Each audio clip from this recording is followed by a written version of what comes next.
Assalamualaikum warahmatullahi wabarakatuh. Bahwa persoalan saham, kalau kita kembali ke dalam khazanah fikih klasik, kita tidak akan menemukan. Karena memang pada zaman dulu saham belum ditemukan. Ini adalah sesuatu masalah yang baru, sehingga perlu memang ada penjelasan-penjelasan yang memadai tentang bagaimana hukum jual beli saham itu. Sebagaimana yang kita ketahui bahwa saham itu adalah salah satu bukti atau surat berharga yang merupakan bukti kepemilikan atas perseroan terbatas. Itulah yang disebut dengan saham.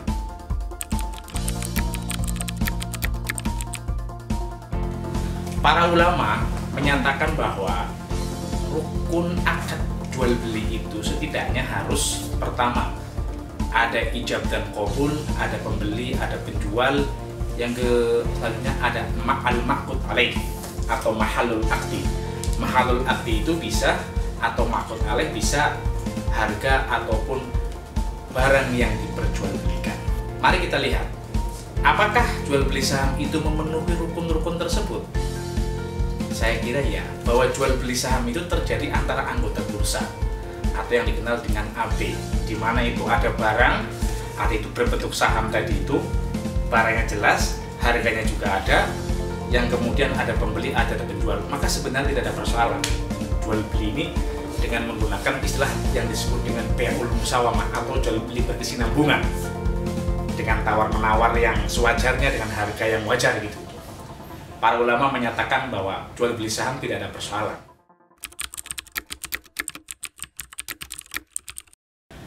Biasanya akad yang digunakan untuk selain anggota bursa bukan dengan akad jual beli, tetapi dengan akad jualah. Ada yang menyatakan jualah, ada yang mengatakan ja'alah, ada yang mengatakan ji'alah. Menurut penjelasan dalam kitab Hasyiah Qulyubi wa Umairah, yang lebih mendekati kebenaran itu adalah yang lebih afsah ya, lebih fasih itu ji'alah. Tapi yang penting tidak ada masalah, mau pakai ji'alah, mau pakai jualah, mau ja'alah, yang penting ketiga-tiganya adalah istilah yang sama. Apa yang disebut dengan jualah tadi itu adalah komitmen untuk memberikan imbalan atas sebuah capaian pekerjaan tertentu. Misalnya, kalau kita misalkan mobil saya hilang, kemudian saya bikin pengumuman barang siapa yang bisa mengembalikan mobil saya, mana mobil saya, nanti saya akan mengasih imbalan misalkan 2 juta atau 3 juta. Ini disebut sebagai akad jualah. Nah, ini terjadi antara ketika kita mau melakukan membeli saham itu tadi, akad yang digunakan adalah dengan akad jualah. Tetapi antar anggota bursa itu dengan menggunakan akad jual beli. Dan sebagaimana kita ketahui kan, jelas bahwa Allah Subhanahu wa taala dengan sangat terang benderang menyatakan ahallallah al-bai' wa harramar riba. Allah Subhanahu wa taala menghalalkan jual beli dan mengharamkan riba. Ini kalau kita melakukan pendekatan secara usul fikih bahwa dalam dilalatul lafadz, ayat ini sebenarnya secara jelas ya dapat dipahami secara tersurat, disebut dengan mafhum, sudah sangat jelas. Di samping juga sebenarnya ayat ini, kalau menurut pendekatannya Thariqatul Hanafiyah, ayat ini mengandung 2 hukum. Yang pertama terkait soal kehalalan jual beli dan keharaman riba. Sedangkan yang kedua itu terkait dengan perbedaan antara jual beli dan riba. Mengapa? Karena ayat sebelumnya telah dikatakan innamal bai' mithlur riba. Sesungguhnya baik jual beli itu seperti riba. Itu kata orang-orang. Tapi kemudian Al-Quran menyatakan ahallallah al-bai' wa harramar riba. Yang dihalalkan oleh Allah adalah jual beli, sedangkan riba diharamkan.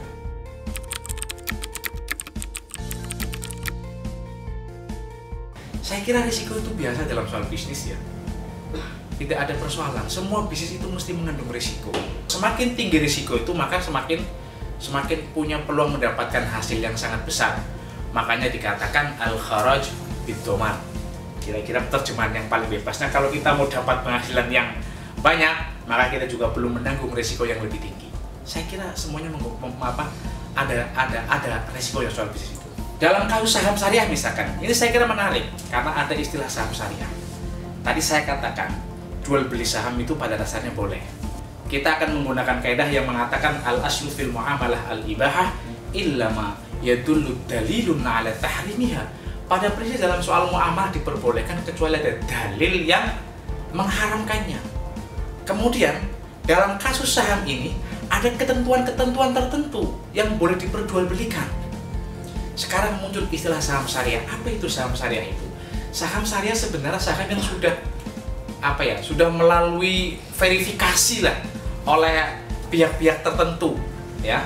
Dalam hal ini kan jelas bahwa saham syariah itu, daftar efek syariah itu dikeluarkan oleh OJK atau lembaga yang kemudian diberi izin oleh OJK untuk mengeluarkan daftar efek syariah. Di kita sekarang sudah ada indeksnya, itu kan indeks saham syariah Indonesia.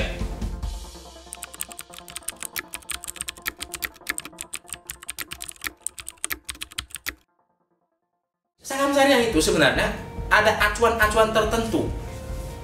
Perusahaannya misalnya, perusahaannya itu harus bergerak di bidang yang dihalalkan.